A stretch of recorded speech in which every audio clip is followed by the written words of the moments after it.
예, 안녕하세요. 예, 예수의 경제학에 대해서 지금 같이 공부하고 있습니다. 예, 오늘은 6번째 시간입니다. 예, 예수 상속을 말하다. 구체적으로는 탕자의 비유를 말합니다. 네, 이 상속이라는 문제는 여러 가지로 굉장히 중요한 문제가 되어 있습니다. 과거에 우리가 젊었을 때 한 3, 40년 전만 해도 상속이라는 건 일부 사람들의 이야기였습니다. 예, 어떤 일부 부자들, 예, 나머지 분들은 뭐 이렇게 상속을 신경 쓸 정도로 재산이 많이 있지도 않았어요. 근데 지금 한 3, 40년 지나고 나니까 상속을 생각해야 될 그 부자라고까지 얘기 못해도 그래도 나름대로 재산을 갖고 있는 분들이 꽤 늘었습니다. 네, 그것 때문에 이제 골치를 썩는 분도 있고요. 네, 어떤 분들은 사전에 상속을 했다가 낭패를 보는 경우도 있었습니다. 그러니까 이제 상속을 해주고 그 대가로 이제 부양을 받겠다 했는데 이 자식이 부양을 해주지 않는 거예요. 그게 법적으로는 아무런 힘을 가질 수가 없어요. 요새는 이제 그 뭔가를 써가지고 이제 그 불효자법이다 뭐다 이런 걸 해가지고 상속을 했는데 만약에 책임 그 안 할 경우에는 도로 환수할 수 있는 그런 제도도 만들어졌죠. 참으로 안타까운 일이에요. 네. 그래서 이제 요새는 이제 그런 사전 상속을 하는 분이 이제 거의 없어졌어요. 결국 그렇게 되면 이제 부모하고 자식 사이에 이제 원수지간이 되는 거죠. 참 가슴이 아픕니다. 가장 좋아할 관계에서 어떻게 그런 일이 벌어집니까? 네. 참 세상이 이렇게 폐악해졌습니다. 돈 앞에선 부모도 없는 거예요. 그래서 실제로 뭐 거의 알거지가 돼버린 부모들도 있습니다. 참 어쩌다 이런 세상이 됐나요? 우리가 그 효를 참 중시해가지고 그 70년대에 어떤 외국인이 그랬다는 거예요. 며느리는 한국에서 되겠다. 그냥 그 당시 며느리들이 참 이 시부모를 굉장히 잘 모셨거든요. 그걸 보면서 참 감동했다는 겁니다. 근데 지금은 뭐 며느리고 딸이고 뭐 없어요. 자식이고 없어요. 예, 이 정도로 우리 사회가 이기적이 됐습니다. 그런 사회이기 때문에 이 상속에 대한 얘기도 중요하게 됐죠. 근데 근본적으로 말하면 상속이라는 문제를 우리가 다시 한번 생각해 봐야 돼요. 예, 내가 내 자식한테 물려준 게 뭐가 문제냐 이렇게 이야기했죠. 내 자식한테. 근데 두 가지 문제를 생각해야 돼요. 첫째, 지난번에 그 부자 얘기로 했어요. 그 자손에 대해서 얘기할 때 그 얘기했지만 사람이 부자인 것이 과연 정말 합법적인 거냐. 왜냐, 부자가 되려면 버는 돈에서 그러니까 자기가 그냥 혼자서 일해가지고 혼자서 부자 되는 경우는 매우 드물어요. 대부분 직원들을 건드려야 되죠. 그래야 부자가 되죠. 물론 그냥 작은 부자는 그렇겠지만 큰 부자는 그렇습니다. 그리고 혼자 하더라도 그 과정에서 모든 것이 공정했느냐라는 문제를 생각할 수가 있어요. 뭐 탈세를 하지 않았는가, 뭐 여러 가지 문제의 생각. 그리고 남에게 부당한 행위란, 예를 들면 어떤 사람 같은 경우에는 건물주인데 그 건물에 있던 새들어 산 사람이 이제 나가게 됐어요. 근데 뭐라고 했냐면 당장 지금 돈이 없으니까 일단 나가라, 나 돈을 줄 테니까 하고 차용증을 써줬어요. 그래서 차용증을 가지고 나갔죠. 근데 이 사람 계속 돈 안 주는 거예요. 그래서 쫓아가서 돈을 달라 그랬더니 그 차용증을 달라 그래요. 줬더니 그걸 입에다 씹어서 삼켜버렸어요. 네, 그런 악질 같은 인간들이 있습니다. 참 이거를 어떻게 해야 합니까?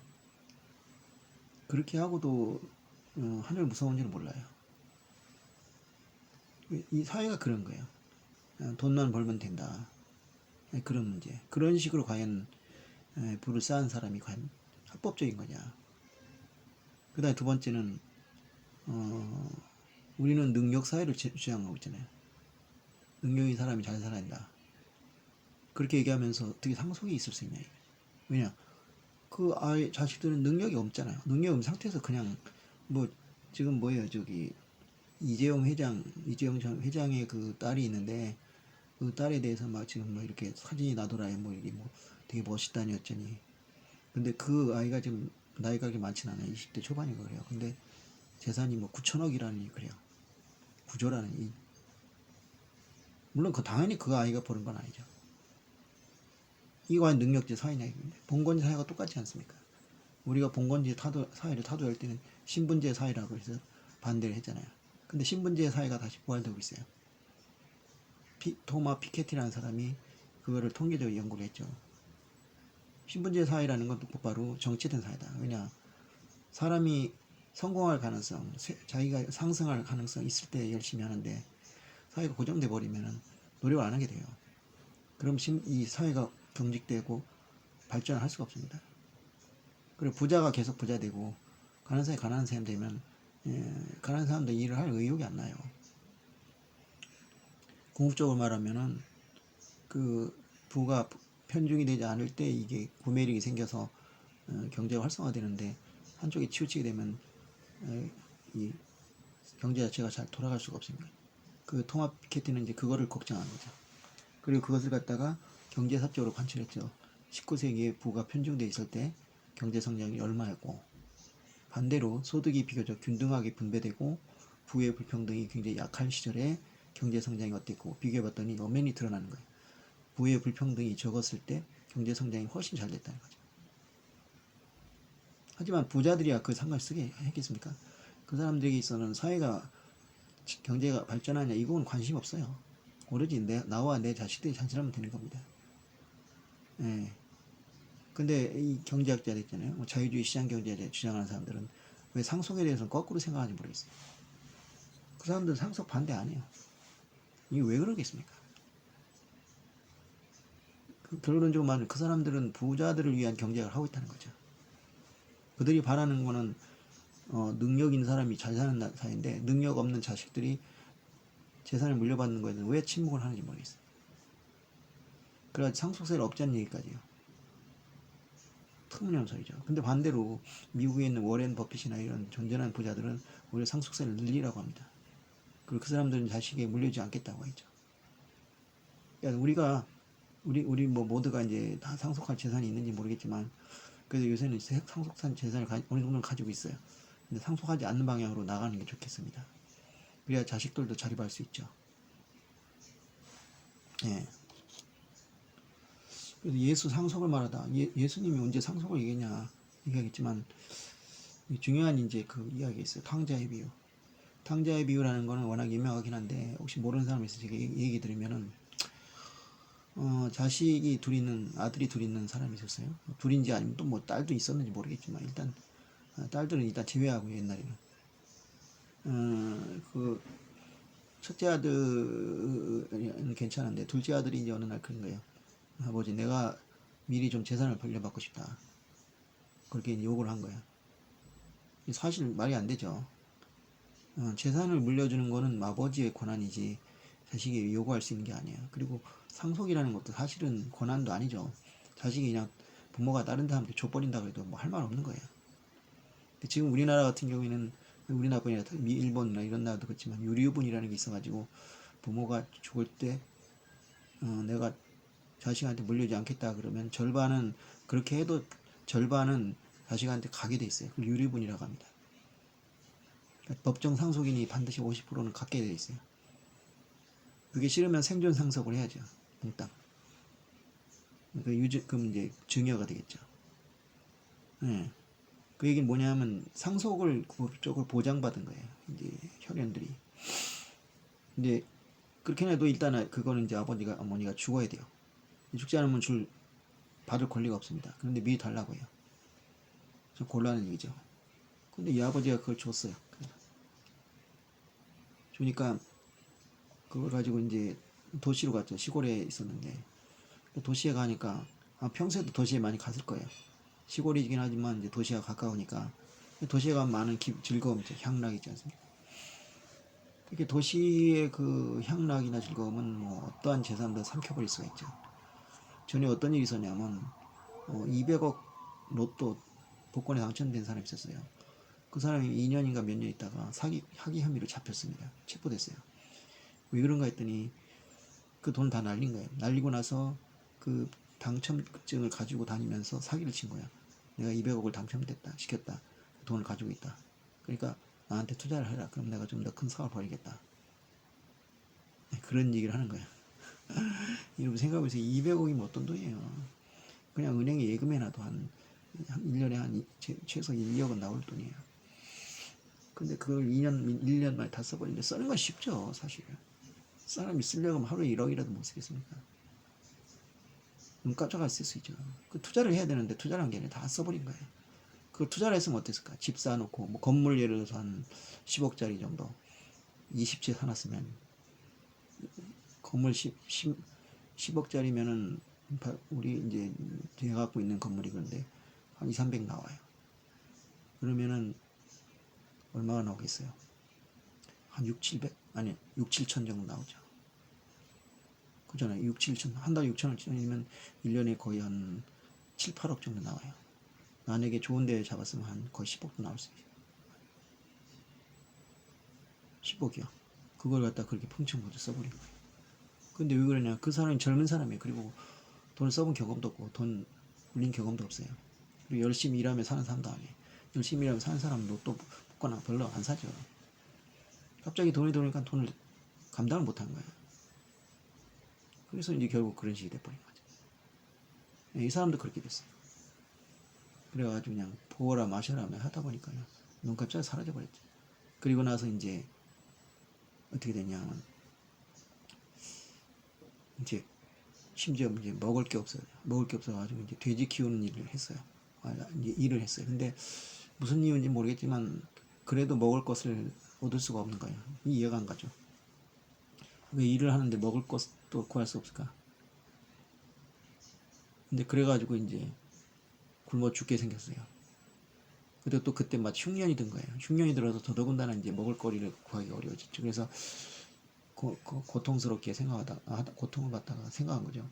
아버지 집에는 참 품꾼이 많은데 거기 다 잘 먹고 잘 산다. 근데 내가 여기서 굶어 죽을 수 있겠냐. 그래서 이제 차라리 내가 가서 이제 품꾼으로 일하겠다. 그러면 최소한 밥은 먹지 않겠냐. 그 갔어요. 그래서 이제 아버지한테 이제 나는 이제 아버지라고 아들이라고 불릴 자격도 없습니다. 그렇게 하려고 했는데 아버지는 달랐어요. 아버지는 그가 오기 전에부터 기다리고 있었던 거예요. 아마 소문을 들었을 거예요. 워낙 이 좁은 마을이니까 너 아무개 아들이 다 망했다. 그러니까 지금 굶주리고 있다라는 얘기 들었을 거예요.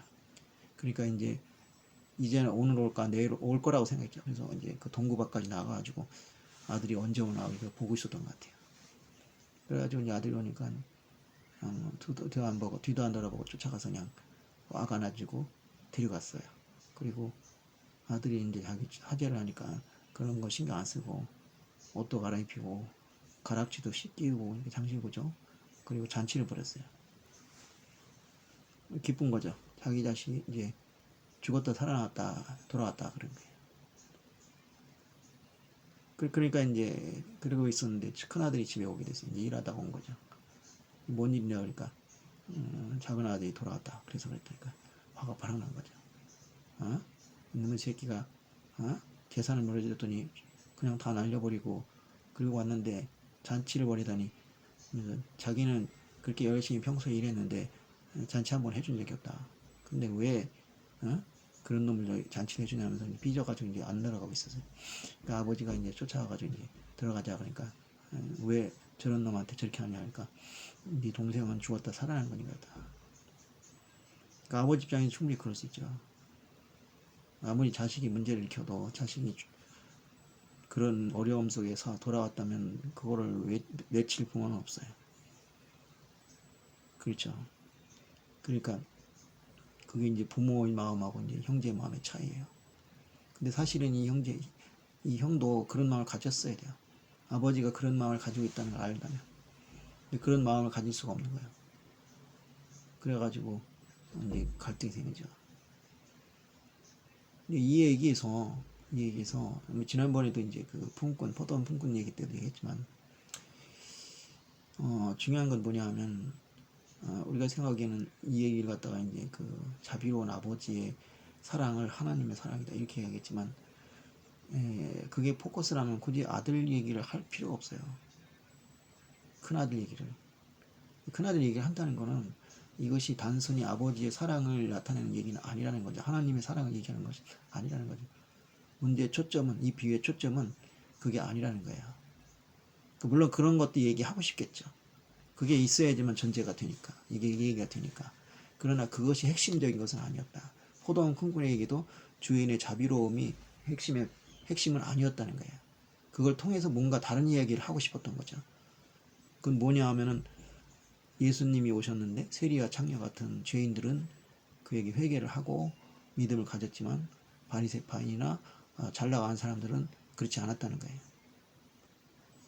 그게 바로 먼저 온 노동자고 바로 이 큰아들이라는 거죠. 네.